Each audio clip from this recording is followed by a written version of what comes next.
Bonjour tout le monde, bienvenue à cette nouvelle émission du podcast On se donne en Outaouais, le podcast de la Fondation Santé Outaouais. Comme vous le savez, on a changé de nom récemment pour la Fondation Santé Outaouais. Ça nous fait plaisir de vous retrouver pour cette émission-là. Merci d'être à l'écoute.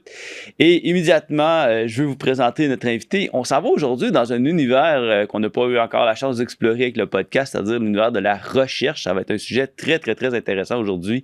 Et je suis bien heureux de t'avoir avec nous aujourd'hui, Geneviève Saulnier, qui est chercheuse et également chargée de cours. Donc, c'est toujours l'habitude un peu de te laisser notre invité se présenter. Donc, Geneviève, je te donne le micro tout de suite. Qui est Geneviève Saulnier? Que fais-tu comme chercheuse auprès du CIS de l'Outaouais?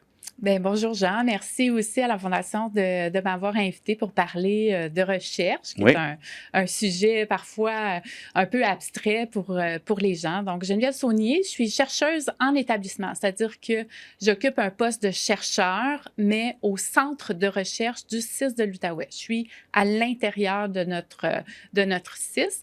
Je suis également chargée de cours à l'Université du Québec en Outaouais, au département de travail social. Donc, je prépare, je forme les futurs travailleurs sociaux, travailleuses sociales qui vont œuvrer dans le système de santé et de services sociaux prochainement. Au niveau du bac, au niveau du baccalauréat, mais également au niveau de la maîtrise, donc au premier et au deuxième cycle. Je suis arrivée en Outaouais il y a 15 ans, donc je connais assez bien le CIS de l'Outaouais, la région, l'ensemble des directions. Je travaille principalement sur le plan de la recherche auprès des enfants. Donc, je me questionne auprès des enfants, le bien-être et le développement des enfants et de leur famille, de leurs parents. Donc, c'est le créneau dans lequel tu explores. Quand tu dis enfant, Geneviève, est-ce qu'il y a une catégorie d'âge en particulier? Oui, absolument. Donc, on s'intéresse d'abord aux tout petits, donc à nos tout petits, 0-5 ans, 0-7 ans. Et à la jeunesse, donc le 6 à 12 ans, puis parfois, sur certains projets, on monte jusqu'à 17 ans aussi. Donc, on peut couvrir le 0-18 ans. Moi, je suis plus spécialisée, j'ai une expertise vraiment auprès des tout-petits, des familles et des enfants là, de 0-5 ans, 0-7 ans. Mais certains projets là, vont aller, je pense à un projet qui va démarrer cet automne, qui touche une clientèle de 14-17 ans. Donc, je peux toucher aussi à cette... Un peu plus âgé. Avec un petit peu plus âgé, avec des problématiques un petit peu différentes que celles de la toute petite enfance. Puis au niveau des familles, bien, je m'intéresse beaucoup aux familles qui sont dans des situations de vulnérabilité, soit des familles, par exemple, qui vivent avec des conditions socio-économiques difficiles, donc beaucoup de précarité sur le plan financier, la monoparentalité, certains problèmes connexes qui peuvent être la violence conjugale, la toxicomanie, donc différentes problématiques qui peuvent affecter les parents, les familles, puis évidemment avoir un impact sur l'enfant, son bien-être et son développement. Je m'intéresse également aux familles immigrantes, donc aux nouveaux arrivants ici qui arrivent donc avec leur enfant ou qui arrivent et qui vont avoir un enfant. Avec des cultures différentes aussi. Avec des cultures différentes, avec des parcours migratoires aussi différents, parfois avec des départs précipités du pays d'origine. On pense aux nouveaux arrivants qui sont réfugiés, j'imagine. Les réfugiés syriens dans les dernières années. On a reçu beaucoup en Outaouais. Donc, je m'intéresse beaucoup à ces dynamiques familiales-là et à mieux soutenir, donc, à comprendre les réalités pour mieux soutenir les familles et les enfants. Donc, là, on va aller explorer ça, ça nous intéresse énormément, mais juste avant d'aller dans ton travail de tous les jours qui est palpitant, je vais revenir un peu sur les bases de la recherche avec toi, parce que pour certains qui nous écoutent aujourd'hui, qui m'ont entendu en introduction, on va parler de recherche, là, ça peut être un peu nouveau aussi, puis on va s'entendre, c'est quand même relativement nouveau qu'une structure à l'intérieur du Centre intégré de santé et de services sociaux, le CIS, où on fait de la recherche. Puis il y a peut-être qui vont découvrir aujourd'hui en écoutant le podcast qu'il y a de la recherche qui se font. On le disait un petit peu quand on se parlait tantôt avant de démarrer le podcast que c'est abstrait un peu la recherche. Les gens ne savent pas exactement c'est quoi. Et là, on veut le démystifier. Là. On dit à la blague, là, c'est pas dans des laboratoires avec des souris et des microscopes. C'est de la recherche qui est tout refait autres où on a des chercheuses comme toi qui vont s'intéresser à une clientèle et qui va faire des projets de recherche dans le but d'améliorer, j'imagine, les processus, la façon d'intervenir probablement. C'est un peu comme ça qu'il faut le comprendre au niveau de l'intervention qui peut être faite, puis la recherche est nécessaire pour mieux s'adapter à la réalité d'aujourd'hui. Je me trompe-tu ou c'est pas mal là où on est? C'est pas mal là où on est. Évidemment, il y a toutes sortes de recherches et l'ensemble des recherches est importante pour développer des connaissances actuelles, rigoureuses, pour prendre des décisions, pour choisir la meilleure molécule, le meilleur médicament. Puis tout ça part dans des laboratoires, effectivement, comme tu l'as dit, avec des souris. Et il y a d'autres types de recherches plus appliquées, qui se fait directement sur le terrain. Donc, on sort des conditions de laboratoire et qui permettent d'aller notamment à la rencontre des gens pour comprendre leur expérience, comprendre leur réalité et dans ce cas-ci, dans le milieu de la santé, des services sociaux, améliorer, par exemple, les pratiques, développer des nouveaux programmes, développer des nouvelles interventions, les évaluer, ces interventions-là, pour savoir si ce qu'on a mis en place fonctionne véritablement, comment on peut améliorer, comment on peut soutenir les gestionnaires à la prise de décision, si on met plus d'emphase, par exemple, sur tel aspect ou tel autre, comment on peut améliorer finalement les retombées de nos interventions, de nos l'amélioration services. Continue, quoi. Là. C'est vraiment, la recherche aide, dans le fond, à savoir que nos pratiques sont collées sur le besoin de la clientèle. Puis sans la recherche, ben, on serait peut-être en train d'intervenir, mais pas de la façon la plus efficace, si je le comprends bien. C'est exactement ça. C'est-à-dire qu'on peut avoir des bonnes intuitions. Puis quand on est intervenant ou gestionnaire depuis des années, nos intuitions sont souvent fiables parce qu'on a un gros bagage.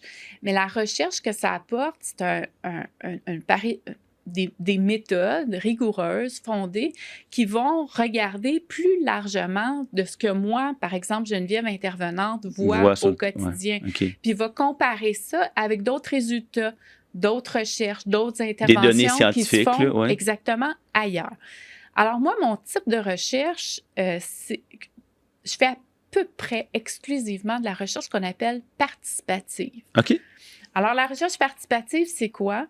C'est de s'entourer en recherche de différents acteurs, de différentes personnes qui sont à différents points de vue du sujet de la recherche.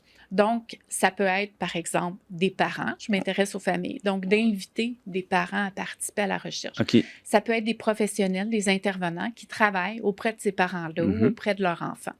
Ça peut être des gestionnaires qui sont aussi sur le terrain à accompagner leur équipe, à prendre des décisions, à voir à la disposition des ressources, par exemple. Évidemment, on s'entoure de d'autres chercheurs universitaires, parce que quand on fait de la recherche, on fait aussi de la recherche avec des collègues, soit de d'autres établissements de santé au Québec, de d'autres CIS et CIUS, qui sont, comme moi, chercheurs en établissement, mais aussi des chercheurs universitaires, professeurs dans les différentes universités du Québec. Puis on monte ces équipes-là qui sont très interdisciplinaires et qui ont des vues différentes sur le sujet qu'on explore, avec parfois l'expérience. Bien, l'expérience d'un parent, c'est une expérience, une vision différente de la vision, le savoir du chercheur. Et de la même façon, le professionnel ou l'intervenant va avoir un savoir, une expertise pratique qui se distingue de savoir expérientiel des parents ou du savoir scientifique des chercheurs. Et ça, ce que ça permet, c'est de mieux comprendre les phénomènes, la réalité qu'on observe. Alors, en Outaouais, au CIS de l'Outaouais, puis dans les recherches qu'on fait, on va beaucoup fonctionner comme ça pour aborder nos sujets. Donc, on est vraiment sur le terrain, avec les gens, avec notre monde, dans le but de mieux comprendre et évidemment, dans le but, de mieux intervenir, de mieux servir et d'avoir des impacts liés à ces projets-là. Puis j'imagine qu'aujourd'hui, tu peux nous parler d'exemples de projets qui vont en lien avec justement ces bases-là sur lesquelles vous êtes appuyés, parce que tu as piloté quand même plusieurs projets de recherche au niveau des enfants. Y a-t-il des exemples que tu peux nous donner où la Fondation aussi a travaillé avec toi? Parce que on va le comprendre, là, ça nous intéresse, la Fondation, d'aider à cette amélioration continue-là. Donc, on a commencé depuis quelques années. C'est quand même récent pour la Fondation. C'est un peu un des nouveaux volets qu'on a ajouté philanthropique de notre organisation, d'appui financièrement, parce que pour faire de la recherche, c'est quand même intéressant. Ça ne coûte pas excessivement cher parce que, bon, il y a un petit peu de matériel des fois qui est nécessaire, mais c'est d'appuyer des ressources et le projet de recherche. Contrairement à quand on fait de l'acquisition d'équipements médicaux qui coûtent souvent très, très cher, bien, la recherche, c'est autre chose au niveau philanthropique.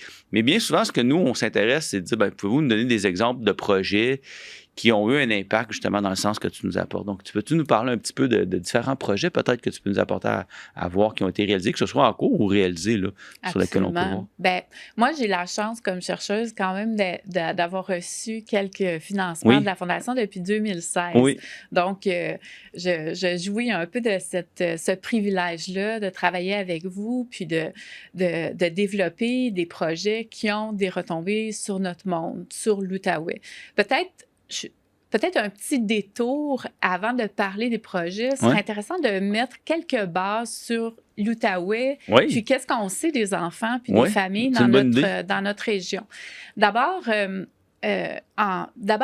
sur le plan du développement et du bien-être des enfants, des tout-petits, ce qu'on sait partout au Québec, c'est que depuis 10 ans, il y a un déclin des habiletés développementales et du bien-être chez nos tout-petits partout au Québec. La particularité pour l'Outaouais, c'est que l'Outaouais, de même que la région de Laval, est significativement démontre des scores significativement plus bas que la moyenne québécoise. Donc, on remarque qu'en Outaouais, un enfant sur 3 présente un retard dans un domaine de développement à l'entrée à la maternelle. Puis ça, ce phénomène-là, tu dis, ça fait 10 ans est-ce que c'est nouveau depuis 10 ans? C'est parce qu'on l'a découvert depuis 10 ans? Oui. En fait, on a au Québec une grande enquête qui s'appelle l'enquête québécoise sur le développement des enfants à l'entrée à la maternelle. Et on documente donc de manière régulière le développement des enfants donc à 5 ans à la maternelle. Donc, on a ces données-là. On les a sur plus longtemps que 10 ans, mais selon les données de cette enquête-là, depuis 10 ans, il y a un déclin sur le plan développemental et du bien-être de nos tout-petits. Et la particularité de l'Outaouais, c'est que significativement, nos enfants, à l'entrée à la maternelle, sont moins bien préparés finalement pour l'entrée scolaire. Donc, ça peut être au niveau du langage, du développement moteur, des compétences ou des habiletés affectives, de la maturité sociale, etc., de la communication. Et un enfant sur 3, c'est quand même beaucoup. Donc, ça, c'est déjà une base avec laquelle on n'a pas le choix de travailler quand on fait de la recherche auprès des enfants puis des familles. C'est majeur, oui. L'autre chose, sur le plan des familles, c'est qu'on a une région qui est composée de milieux urbains, de milieux ruraux, de milieux sur le plan socio-économique très favorables. Hein. On a des secteurs, des territoires bien nantis. On a d'autres secteurs qui sont beaucoup moins favorisés socio-économiquement. On pense entre autres à certains secteurs du Pontiac qui a des indices de défavorisation très grands. Et bien sûr, tous les facteurs socio-économiques. Donc, on parle ici, évidemment, du revenu, on parle du logement, on parle du niveau de scolarité, par exemple, des parents. On peut parler des conditions plus objectives d'existence comme le réseau social, nos proches, nos amis, les ressources de la communauté qui peuvent nous soutenir.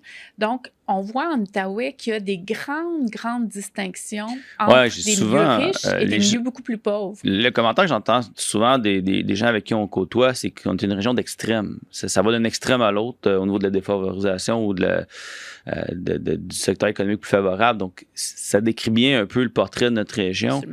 Mais de savoir que dans notre région, on est dans des indices parmi les plus bas au Québec, c'est pas une fierté. Là. Donc, je peux comprendre l'intérêt de s'intéresser au sujet et de pouvoir comprendre qu'est-ce qui peut être fait, comment on peut l'adresser. Et d'agir donc sur ces données-là qui sont préoccupantes.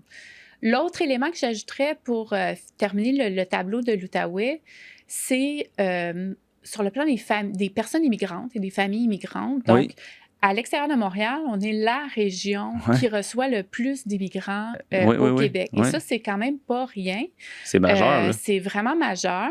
Et donc, évidemment, ça a un impact sur les besoins de notre population, de nos familles, qu'on reçoit dans l'ensemble de nos services. Donc, peut-être des personnes qui parlent pas la langue, des fois parlent un peu l'anglais ou un peu le français, mais parfois pas du tout, qui arrivent des fois avec des parcours migratoires qui sont difficiles. On pense à nos réfugiés qui arrivent ici, qui sont partis en catastrophe de leur pays, qui arrivent avec rien. Et on parle de l'arrivée dans une nouvelle culture qui est différente, dans laquelle il faut s'adapter, trouver un nouvel emploi, trouver un logement, inscrire les enfants à l'école. Et si, en plus, il y a des problèmes, par exemple, de santé, des problèmes de développement chez l'enfant, bien, c'est sûr que c'est une conjugaison qui met plus à risque, qui rend plus vulnérables les familles. Donc, c'est un petit peu à ça qu'on s'intéresse au niveau de nos recherches, des recherches que je pilote. Très intéressant. Donc, si je fais un peu l'historique là, des 10 dernières années en recherche, ce qu'on a fait, d'abord, on a été interpellé par les directions qui travaillent justement avec les enfants et les familles. On peut parler de la direction jeunesse, on peut parler de la direction en déficience intellectuelle, en déficience physique, en trouble du spectre de l'autisme, là, qui s'appelle la DSA-DDR. Long nom. Oui, tout à fait. Avec plein d'acronymes. Je vais le simplifier en parlant de déficience intellectuelle, trouble du spectre de l'autisme, déficience physique, qui, accompagne l'ensemble de la population qui peuvent avoir des déficiences, mais notamment nos tout-petits, les enfants, les parents également. Et la protection de la jeunesse. Donc, la direction de la protection de la jeunesse, c'est nos secteurs qui vont vraiment s'intéresser avec cette clientèle vont intervenir auprès de nos tout-petits, des jeunes et de leurs familles. Alors, on a eu les premiers projets de recherche. Je pense notamment à un projet avant même la fusion des établissements, avant même l'établissement du CIS de l'Outaouais, avant la création du CIS, où ces différentes directions-là qu'on a au CIS aujourd'hui étaient des établissements distincts. Et ces établissements-là s'étaient rassemblés pour justement discuter du développement des enfants et comment mieux intervenir auprès de nos tout-petits pour éviter les bris de service, pour assurer une meilleure continuité, pour assurer une meilleure fluidité. Et on a créé un projet à l'époque qui s'appelle le projet OSER, qui n'était pas mené... J'étais pas chercheur principal, c'est la docteure Claudine Jacques, qui est à l'UQO, qui menait ce projet-là, mais avec qui j'ai travaillé pendant plusieurs années sur ce projet-là. Et en fait, le projet est né d'une demande de ces établissements-là de connaître les meilleures pratiques pour intervenir auprès de nos tout-petits puis les accompagner au niveau de leur développement et d'accompagner leurs parents. Donc, les établissements qui sont devenus nos nouvelles directions cliniques au CIS, ils voulaient savoir quelles sont les meilleures pratiques pour intervenir.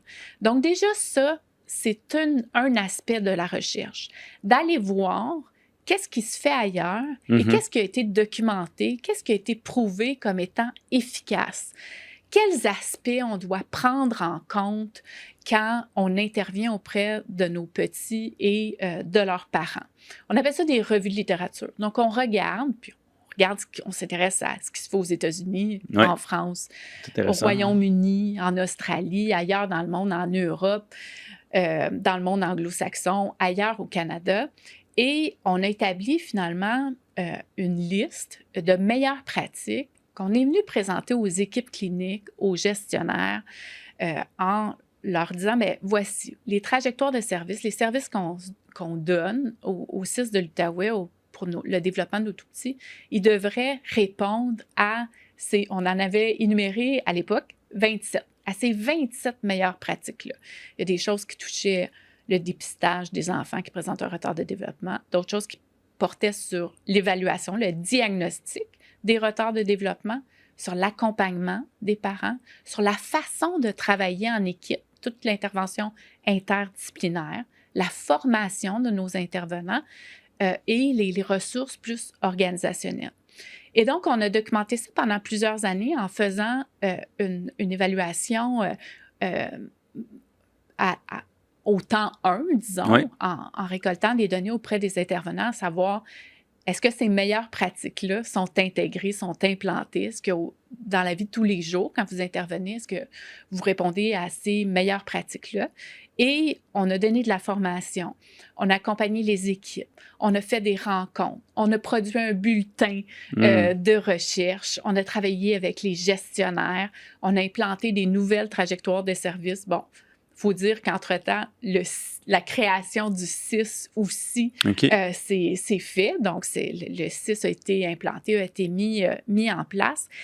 Et dans la foulée de nos réflexions, de nos constats, il y a un constat très, très fort qui était dégagé par les autres recherches qui étaient faites ailleurs dans le monde. C'est qu'au CIS de l'Outaouais, on devait se doter d'une clinique de développement de l'enfant qui regrouperait différents professionnels à même d'évaluer, de diagnostiquer nos enfants, une clinique spécialisée. Et quand les gens se demandent, mais qu'est-ce que ça donne, la recherche? Bien, ça, c'en est un exemple. Au courant de cette recherche-là, c'est comme un débouché, une retombée très concrète. Donc, dans le cadre de ce projet-là, à un moment donné, comme chercheur, on a alimenté cette réflexion-là auprès des gestionnaires, des équipes cliniques, sur l'importance de se doter d'une expertise au CIS, d'une expertise clinique dans l'évaluation diagnostique de nos enfants. Bien sûr, dans tout le volet santé mentale, il y a des pédopsychiatres, il y a cette évaluation-là, diagnostique qui se fait. Nous, ce qu'on proposait, puis ce qu'on voyait dans les autres recherches, c'est que dans le secteur de la déficience intellectuelle, du trouble du spectre de l'autisme, de certaines déficiences ou composantes plus physiques et développementales, il fallait se doter d'une expertise. Et une des retombées de cette première recherche, de ce premier exemple, disons, de cette recherche-là, c'est que le CIS s'est doté, a implanté une clinique qui s'appelle la CRDE, la Clinique régionale de développement de l'enfant, où il y a différents professionnels, ergothérapeutes, orthophonistes, psychologues, neuropsychologues, travailleuses sociales, qui vont accompagner les parents, les familles, justement dans le processus d'évaluation. Ça, c'est une retombée directe. Et au CIS de l'Outaouais, on a été une initiative comme les premiers au Québec à implanter ce genre de pratique-là. Si bien que quelques années plus tard, le ministère de la Santé et des Services sociaux du Québec, le MSSS, comme on appelle, a repéré cette clinique-là parmi l'ensemble des CIS et des CIUS du Québec. Il a dit, bien, voici une pratique prometteuse permettant d'inspirer d'autres CIS et CIUS du Québec. Et donc, on parle d'une retombée concrète. La possibilité, donc, d'avoir du personnel qualifié dans les directions cliniques. Là, je vais vous épargner les changements, les transformations en cours parce que, bien sûr, dans le système de santé... c'est constamment en mouvance. Exactement. On essaye d'améliorer les processus, rendre les pratiques, les trajectoires plus efficaces. Donc, je ne rentrerai pas là-dedans aujourd'hui, mais qu'on ait cet espace-là, cette clinique-là, et que le ministère lui-même voit en cette clinique-là, en les pratiques qui ont été développées, dans la logique, dans la façon de concevoir l'accompagnement finalement des parents et l'évaluation de nos tout-petits, une pratique prometteuse, c'est une retombée non seulement pour notre population, mais pour l'ensemble du Québec, comme une pratique inspirant d'autres milieux. Et cette recherche-là est venue inspirer d'autres projets. Parce qu'évidemment, quand on fait une recherche, il y a des questions auxquelles on répond. Il y en a d'autres auxquelles on ne répond pas, puis ça nous lance sur d'autres choses. Exactement. Ça nous lance sur d'autres questions, d'autres préoccupations, d'autres éléments. Donc, on a d'autres projets qui vont là permettre, par exemple, de travailler avec les intervenants, les professionnels sur le terrain pour améliorer les pratiques ou encore aller questionner les parents sur leurs besoins, sur leur réalité, pour être capable de développer des services, des interventions qui répondent au mieux à leurs besoins spécifiques. Donc, par le biais du ministère, on a reçu une commandite, puis je dis on a reçu, là, on est une grosse équipe de recherche, Claudine Jacques, que je vous ai parlé tout à l'heure, ainsi que Dr Mélina Rivard. On s'est adjoint une équipe de recherche avec ces 2 chercheurs principaux, avec le CIUS, Mauricie Centre du Québec, le CIS de l'Outaouais, l'UQAM, l'UQO, plusieurs étudiantes du baccalauréat, de la maîtrise en psychoéducation, en psychologie, en travail social, pour mener un projet pour développer un exemple de trajectoire d'évaluation diagnostique des enfants. Et ça nous a permis de rencontrer des parents partout au Québec qui avaient des enfants avec un retard de développement et de penser une trajectoire de service qui réponde au mieux à leurs besoins, mais aussi de rencontrer des experts du domaine, d'autres chercheurs de Sainte-Justine, du centre, universitaire en santé mentale de Montréal, des universités, des professionnels sur le terrain qui travaillent avec les familles pour dégager donc une trajectoire, un modèle de trajectoire pour inspirer donc ou pour donner comme ligne directrice au ministère dans le but que le Québec ait des trajectoires adaptées aux différents besoins. Donc ça, c'est un des exemples de nos recherches récentes et qui se poursuivent. Quand on a... Oui. Oh, j'allais juste dire, ce que j'entends, puisque si je vulgarise un petit peu ce que j'entends, c'est la recherche, ça permet en fait de s'adapter à la réalité de la communauté, de la société qui est en mouvance constamment. Tantôt, tu nous as fait un peu le profil de notre région d'Outaouais. À titre d'exemple, au niveau de l'immigration qui change, les besoins de la population qui sont différents, mais aussi dans le temps, on peut voir qu'il y a toujours des besoins nouveaux. Puis c'est intéressant de savoir qu'il y a des mécanismes, la recherche qui est très, très, très puissante à ce niveau-là, qui va permettre à nos professionnels d'adapter, d'ajuster, de découvrir les meilleures pratiques, de s'inspirer de ce qui est ailleurs. Puis de savoir aussi que l'Outaouais est précurseur à l'échelle de la province de certaines initiatives qui sont clonées et déployées ailleurs. Je trouve ça tout à fait exceptionnel. Donc, merci de nous faire découvrir ce côté-là. Je pense que c'est vraiment intéressant. Puis je pense que c'est peut-être un autre exemple là, que tu peux nous partager au niveau d'autres projets.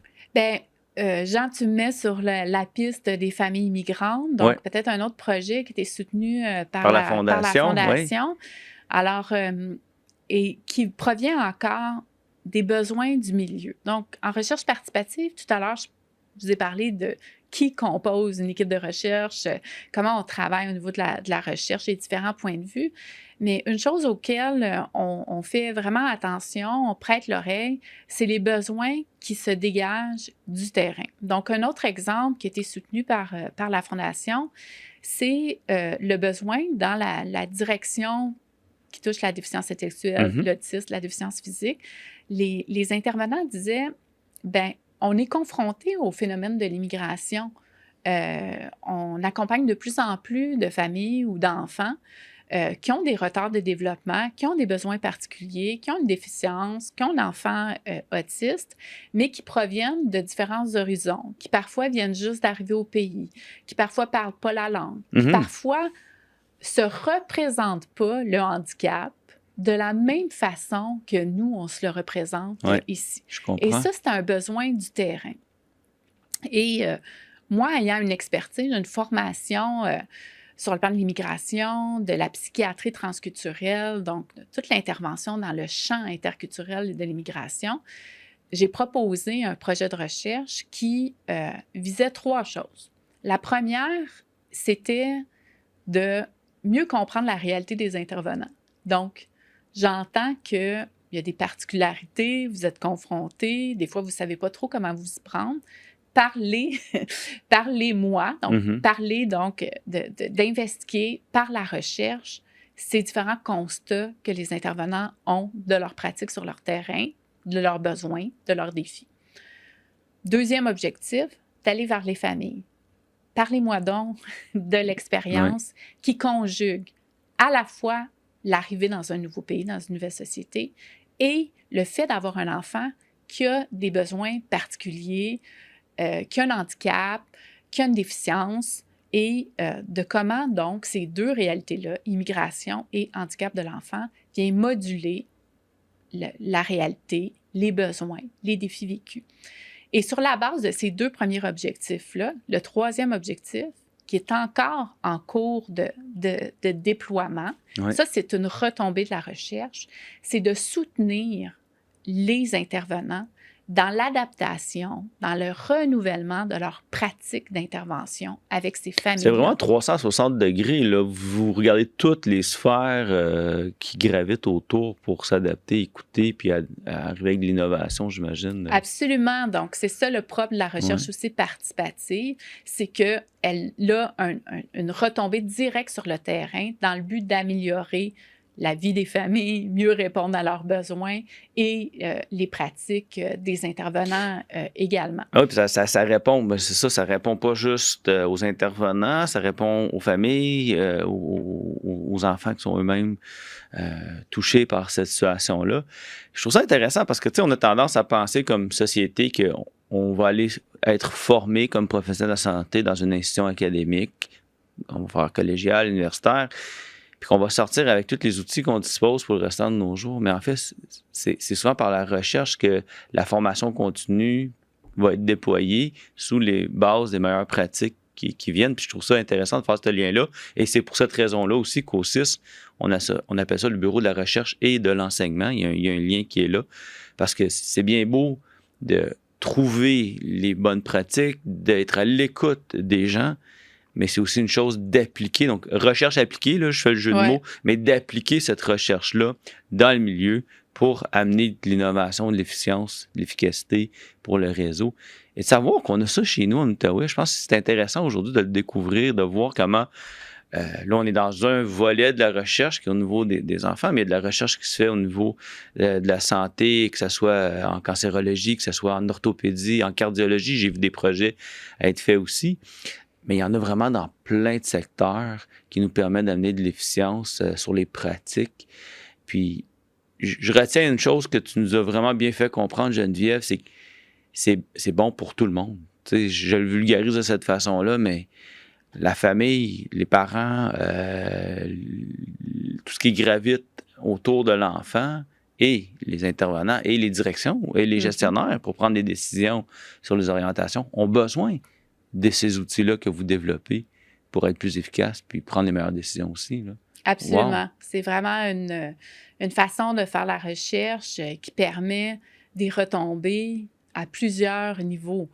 Puis quand on parle du CIS de l'Outaouais, des fois, on voit comme l'établissement de santé et services sociaux, mais le CIS de l'Outaouais, c'est l'Outaouais aussi, c'est nos partenaires. On peut penser à nos partenaires de l'éducation à la petite enfance, nos CPE, nos services de garde, l'éducation scolaire, nos maternelles, le primaire ou avec les jeunes, les écoles secondaires, tous les organismes communautaires de l'ensemble des territoires nos municipalités qui ont un rôle à jouer, dans le cas du développement des tout-petits ou du soutien au bien-être des familles. Absolument. Ce type de recherche-là aussi rejoint l'ensemble des acteurs dans nos communautés dans le but, justement, de partir de nos préoccupations du terrain puis d'offrir des réponses au mieux adaptées pour surmonter les défis actuels.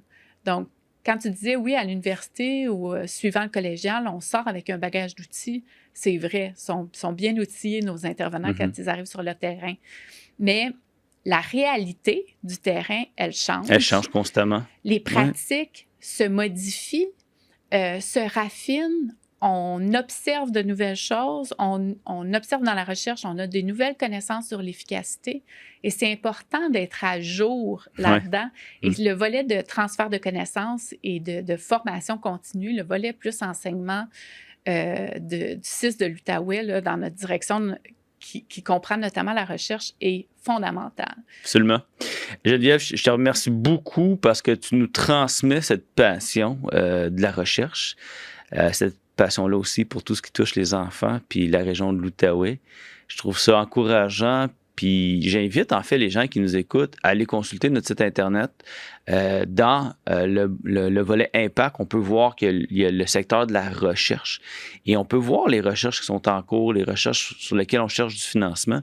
Puis je veux vraiment que les gens aillent fouiller, aillent creuser, aillent voir, parce qu'aujourd'hui, on a vu que la pointe de l'iceberg de tout ce qui se fait en recherche, mais je pense que tu as été bien habile aujourd'hui à nous amener dans cet univers-là. Je te dis un gros merci pour ça parce qu'on a pu découvrir que la recherche, c'est fondamental, cette recherche appliquée-là, au niveau de notre réseau de la santé et des services sociaux, et que sans la recherche, bien, ça n'aide pas une communauté à devenir plus apte à prendre en charge les gens de sa communauté. Merci beaucoup, Geneviève, d'avoir été avec nous au podcast. Merci à vous d'avoir été à l'écoute du podcast, d'avoir découvert avec nous ce magnifique volet de la recherche appliquée. Et on va sûrement avoir l'occasion de discuter de d'autres projets ensemble. Puis bonne continuation. Puis la Fondation va être là encore longtemps pour vous appuyer. Depuis 2016, je le mentionnais tantôt, mais encore pour plusieurs années. C'est important pour nous de le faire et de vous faire découvrir aussi aux donateurs, les gens qui nous écoutent, comment c'est important. Merci Geneviève et à bientôt. Merci de l'invitation. Ça me fait plaisir.